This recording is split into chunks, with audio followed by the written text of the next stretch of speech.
Zombie apocalypse.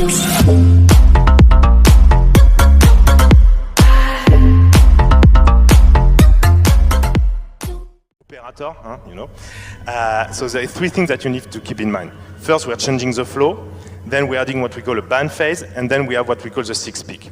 So let's start with the ban phase. So each team, attacker team and defending team, will be able to ban one attacker and one defender for the whole map. Okay, so at the beginning of a map, each team are going to remove two attacker and two defender. And how it goes, it starts, and you pay attention to that because it's really important in terms of system. The defending team starts by banning the first attacker. Then the attacking team bans the second attacker. Then the attacking team again bans the first defender. And then the defending team is banning the last defender.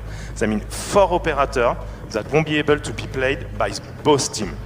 So each team will pick one attacking operator, one defending operator to ban for the entire map. Exactly. So it's map-based. Right. Oh, so it's map-based, not for a series or anything like that.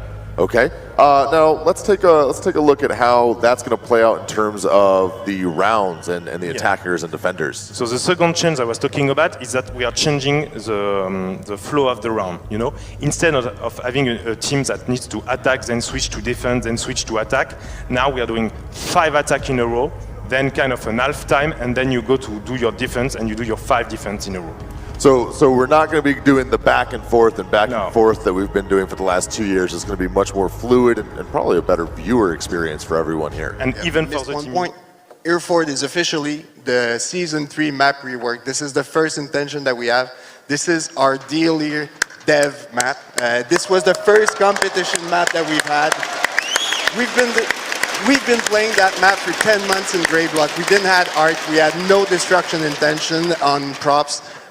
So it was obvious for us that the choice that Hereford is the core map of R6 when we started, and we needed to rework that map. We have so much data on it. We know the map from top to bottom, and it was obvious Clubhouse will be the first map buff. This is huge for us. There you go. There you go. Seems like the crowd's pretty happy about that one. Well, people know the map. It has major flaw, not major flaw. It has some flaws. This is it. It's super hard to concentrate right now. So what we've been doing is addressing some issues that we had with the upper stairs. So the bedroom and cash room. I'll give him a second to just watch it. Yeah, okay, cool.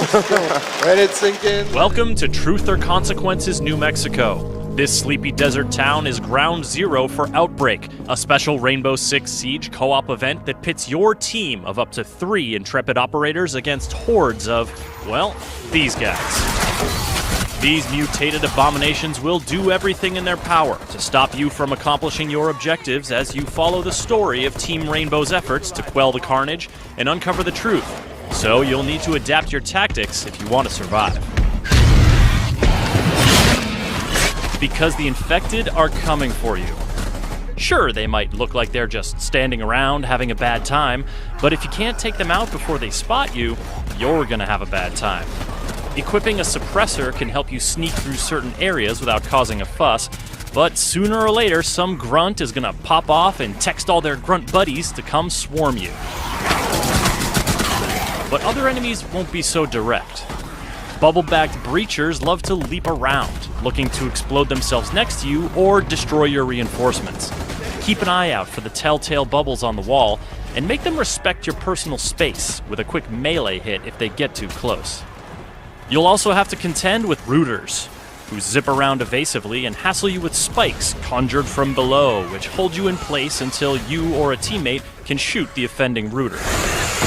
Then there's the Apex. They just kinda hang back, making you weaker and making every enemy stronger, and occasionally splashing you in the face with uncanny smoke that would make smoke jealous.